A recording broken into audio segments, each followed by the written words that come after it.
Dalina, pemerintah saat ini kan sudah menyusun roadmap-nya. Sepertinya sudah optimis dan percaya diri dengan semua data-data yang dipaparkan gitu ya, bahwa kita sudah siap untuk pindah nih dari pandemi ke endemi.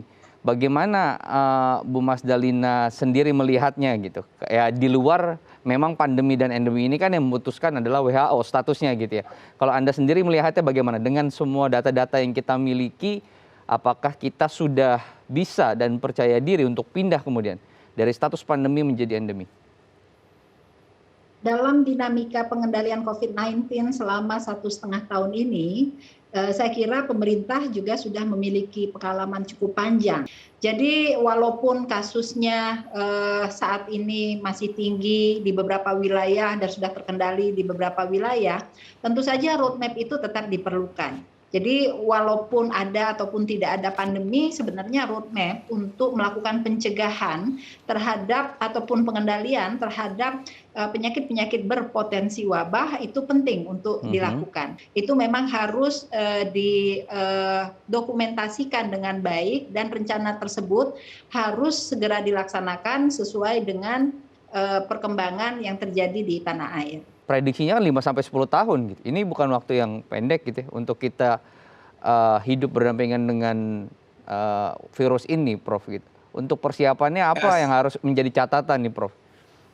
Saya punya dua jawaban. Nomor satu, sekarang kita ambil negara yang dekat aja, kita yang paling yang nempel, bukan yang nempel, yang dekat sekali sama kita, Singapura. Singapura tuh punya kasus yang jumlahnya kecil sekali, positivity rate juga sudah rendah sekali. Akhirnya mereka pikir, wah ini kalau situasi seperti ini kita cobalah untuk resilient nation, negara yang bisa hidup bersama-sama dengan COVID-19. Dan untuk itu dia bikin 4 tahap, namanya tahap persiapan, kemudian tahap A, tahap B, dan resilient nation, tahap yang sudah established. Nah, yang dia bikin jadwal sampai sekarang adalah tahap persiapan dan kemudian tahap A. Kalau tahap persiapan sukses baru pindah ke tahap A. Tahap A itu kalau dia mengemukakan 4 syarat. Kalau vaksinasi 80% itu satu, kedua kalau jumlah kasus dan kematian bisa terkendali, yang kedua, dan yang ketiga kalau pelayanan kesehatan bisa mengendalikan jumlah kasus dan jumlah kematian itu. Nah, kalau itu terjadi baru berpindah ke tahap B. Dan dia tidak sampai sekarang belum berani mengemukakan kapan tahap B itu akan tercapai. Apalagi kemudian tahap yang berikutnya lagi yang resilient nation, yang negara yang sudah siap berdampingan bersama-sama COVID. Apa yang ingin saya sampaikan, itu memang ini proses masih berjalan ya. Kita bikin persiapan baik-baik saja, tapi perkembangan dari waktu ke waktu masih sangat berubah. Singapura yang relatif jumlah penduduknya sedikit saja dengan situasi yang relatif sangat terkendali, atau katakanlah terkendali, nggak sangat terkendali, itu juga maju satu langkah demi satu langkah dengan sangat hati-hati. Jadi saya kira itu yang mesti jadi perhatian, itu pertama. Bu Mas Dalina, di Indonesia kita mencatat ada DBD, ada TBC. Nah, untuk perihal edukasinya apakah tetap akan sama, hanya protokol kesehatan untuk masyarakat kalau kita sudah mau transisi gitu ya? Atau ada tambahan lain yang harus juga menjadi catatan masyarakat? Ya, beberapa penyakit endemi itu sudah ada teknologinya, obatnya sudah ada. Seperti TB sudah ada OAT ya, atau HIV sudah ada ART, antiretroviral treatment. Nah, jadi bagaimana agar pasien-pasien tersebut patuh atau adherence pada obatnya itu juga menjadi tugas kita. COVID memang belum ada pengobatan yang khusus untuk COVID, walaupun sudah ada SOC atau standard of care-nya, tetapi obat COVID yang pasti belum ada, tetapi vaksinnya ada.